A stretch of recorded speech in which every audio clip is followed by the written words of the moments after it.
नमस्कार दोस्तों, आप देख रहे हैं यूनाइटेड भारत। मैं मनोज मिश्रा। ऑपरेशन सिंदूर और सीज फायर, इस पर बार बार एक चर्चा जन समुदाय की तरफ से, और जन समुदाय कोई भारत का ही नहीं बल्कि पाकिस्तान की तरफ से भी।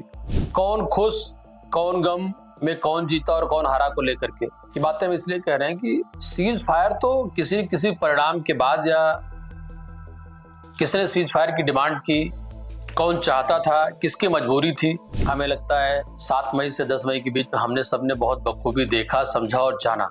और इसमें कोई संशय की बात नहीं कि भारत की सैन्य शक्ति या हमारी क्षमता में पाकिस्तान कहाँ रुकता है और कहाँ खड़ा होता है।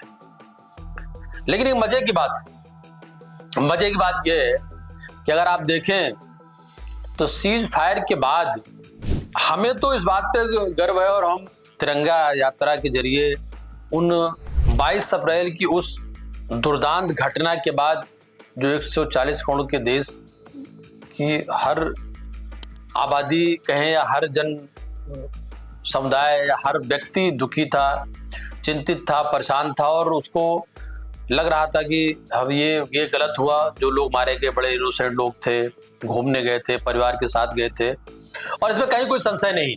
Unfortunately he was only there. और उनके साथ वही उनकी मेरी दीदी की ननद जो है, उनके हस्बैंड भी थे। तो तीनों जो मेल थे उनको तीनों को शूट किया, और तीनों लेडीज़ और उनके बच्चे उनको छोड़ दिया। धर्म पूछ के मेरी दीदी से मेरा भी बात हुआ था सुबह आज, तो उसने वही बताया कि सबसे पहले तो फायरिंग चालू किया, और हेमंत जी ने पूछा तो हेमंत जी को पहले उन्होंने फायर किया, फिर बाद में हिंदू कौन है ऐसे पूछा यहाँ पे, फिर संजय लेले जी को सर पे गोली मारा उन्होंने, और उसके बाद मेरे जीजा जी अतुल मो ने उनको पेट में गोली मारा। तो टारगेट किया उन्होंने हिंदू टूरिस्ट जो थे उनको। और एक ने आके बोला मुसलमान अलग हो जाओ और हिंदू अलग हो जाओ, जेंट्स खाली। और बाद में हिंदू के सारे जेंट्स को गोली से मार दिया। सख्त कार्रवाई होनी चाहिए उनके ऊपर। ऐसी कार्रवाई होनी चाहिए कि 1-2 टके के आतंकवादी भारत सरकार को चैलेंज करके चले गए। मेरी बहू से कहा कि मोदी को बता देना, मैं तुझे नहीं मार रहा हूँ। सरकार को ऐसी कार्रवाई करनी चाहिए कि वो 7 पुस्तक तक भूल जाए किसी को मारना। कि क्या पूछा गया, क्या नहीं पूछा गया, क्या बोला गया, क्या जाके बोल देना, बहुत सारी बातें और अन्य माध्यमों से भी आपको जानकारी हुई। लेकिन पाकिस्तान सीज फायर के बाद जिस तरीके से विजय यात्रा के दावे और अपनी वाहवाही में लगातार बयान, या ये कहें कि शहबाज शरीफ सरकार ने तो मतलब एक तरीके का मजाक की बात है कि ऑपरेशन किसने किया, सिंदूर ऑपरेशन किसका था, किस पर किया। और उसके बाद अगर शहबाज सरकार ऑपरेशन के बाद यौम तस्कर मनाकर धन्यवाद दिवस मनाती है। हिंदुस्तान ने पूरी तैयारी के साथ, और कोई उनके ऑल टोल्ड 80 जहाज इस हमले में शरीक थे, और उन्होंने पाकिस्तान में 6 जगहों पर, 6 शहरों पर हमला किया। और हमारे जहाजों ने पाकिस्तान की सरहदों को अबूर नहीं किया। जनाब स्पीकर, जो ही हिंदुस्तान के जहाजों ने पेलोड उन्होंने रिलीज किया, हमारे उकाब झपटे और आनन फानन 5 जहाज, जिनमें 3 राफेल हैं, उनको मार कर आया, और उनको ऊंधे मुंह वो कश्मीर पर जाकर गिरे, बठिंडा में जाके गिरे। भारत उनके सामने हर तरीके से संख्या बल में बहुत मजबूत है, सैन्य शक्तियों में बहुत मजबूत है, सैन्य हथियारों से बहुत मजबूत है, फाइटर प्लेन से बहुत मजबूत है। लेकिन उसके बावजूद जिस तरह का दुष्प्रचार लगातार पाकिस्तान की मीडिया और पाकिस्तान की सरकार और उनके मुखिया कहें या उनके जो जनरल हैं करते रहे, और उधार की जिंदगी, आप सोचिए जो पैसा आप इसके बदले में 41,000 करोड़ रुपए आपको मिलता है, वो आप किसको देते हो, किसको रिहेबिटेट करने के लिए दे रहे हो? उन्हीं आतंकवादी आकाओं को, जिसको भारत की सैन्य शक्तियां, भारत की सेना ने ऑपरेशन सिंदूर के जरिए उनके उन ठिकानों को नस्त नाबूद किया, खत्म किया। विकास के बारे में तो बड़ा मजाक हो जाएगा, क्योंकि विकास के बारे में आपकी चर्चा करना ही बेकार की बात है, क्योंकि हमेशा जब भी कभी चर्चा होती तो गधों की सप्लाई से लेकर के और उधार की जिंदगी, मैं इसलिए कह रहा हूँ कि उधार की जिंदगी पाकिस्तान की रही है। 47 में आजाद हम दोनों हुए थे, और जब बंटवारा 2 हिस्से में हुआ तो विश्व स्तर पर हम कहाँ खड़े और वो कहाँ खड़े हैं। सीज फायर या युद्ध विराम या आगे नहीं लड़ना, ये किसी भी देश के लिए जो जिससे भी लड़े वो बहुत बुद्धिमत्ता का परिचय होता है। जब सैन्य शक्तियां बॉर्डर पर लड़ती हैं तो कौन कौन उनके साथ होता है, कौन कौन उस पर सफर करता है, ये बड़ा चिंता का विषय। और बाकी अगर आप देखना चाहते हो तो ईरान इराक से लेकर के अभी विगत 1.5 वर्षों में आप यूक्रेन का हाथ देख लीजिए, रसिया से, जबकि रसिया के टुकड़े का ही एक देश हुआ हो। लेकिन जब भी कभी युद्ध विराम होगा फिर आपकी आर्थिक स्थिति क्या होगी, आपके देश का विकास क्या होगा, आपके शैक्षिक संस्थान कहां जाएंगे। पूरी तरीके से रिहेबिलिटेट करके पुनर्स्थापना में किन किन चीजों को सफर करना पड़ता है, ये राष्ट्राध्यक्ष की चिंता होनी चाहिए।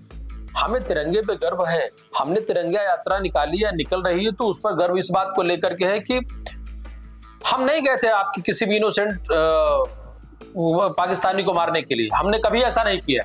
आप घुस करके आए थे, आतंकवादियों के रूप में आए थे आप, और रूप की बात मैं इसलिए कर रहा हूं कि पाकिस्तान में आतंकवादी और सरकार एक दूसरे का तीसरे का पर्याय बने, और वो हम लोगों ने देखा हुआ है कि 6 तारीख की रात और 7 तारीख की घटना में मारे गए आतंकवादियों के जनाजे में जिस तरीके से वो शहीदों के दर्जे के कफन के कपड़े और सम्मान को देखा गया, वो किसी आतंकवादी के नहीं होता है। इसलिए वो उनको तीनों को अगर हम एक मानेंगे तो हमारे लिए बेहतर होगा। और जिसका इतिहास रहा हो कि सरकार है, राष्ट्रपति है, राष्ट्राध्यक्ष है, सैन्य कब कब्जा कर लेगा, कब किसको कौन फांसी देगा, कब किसको देश निकाला हो जाएगा, मुशर्रफ से लेकर के भुट्टो से लेकर के सबको सारी चीजें पता है। लंबे समय तक नवाज शरीफ कहाँ कैसे रहे, और फिर तो ये इस पर मुझे लगता है बड़ी लंबी चर्चा होगी। लेकिन एक बात जरूर कहेंगे, भारत और भारत की सैन्य शक्तियां और भारत के लोग शायद इसीलिए मजबूत हैं क्योंकि वो इमोशन से, और उनको इमोशन की बात मैं इसलिए कर रहा हूँ कि भावनाओं की आपको ठेस पहुंचती है, आपका अस्मिता को ठेस पहुंचती है, तो घर के में जो सब्जी बनाने वाली चाकू होती है वो भी तलवार का रूप में काम करती है। तो जो 22 अप्रैल को हुआ वो कहीं न कहीं भावनात्मक रूप से 140 करोड़ देशवासियों को बहुत ठेस पहुंची थी और बहुत तकलीफ हुई थी। उसका बदला ऑपरेशन सिंदूर के जरिए भारत के सैन्य शक्तियों ने लिया। ये हमारी विजय है। अब कूटनीतिक तरीके से कौन क्या कहता, कौन क्या नहीं कहता, हम इस पर नहीं जानते, और वो किस बात का जुलूस निकाल रहे हैं, किस बात का जश्न मना रहे हैं, ये तो शहबाज शरीफ को जवाब देना चाहिए और सोचना चाहिए। मित्रों, 47 के बाद बहुत सारी लड़ाइयां हुई, बहुत सारी लड़ाइयां लड़ी गई, और उन लड़ाइयों में बड़ी कॉमन बात एक रही कि भारत की सेना और भारत कभी पीछे नहीं हटा। हमारा इतिहास पीछे हटने का नहीं है।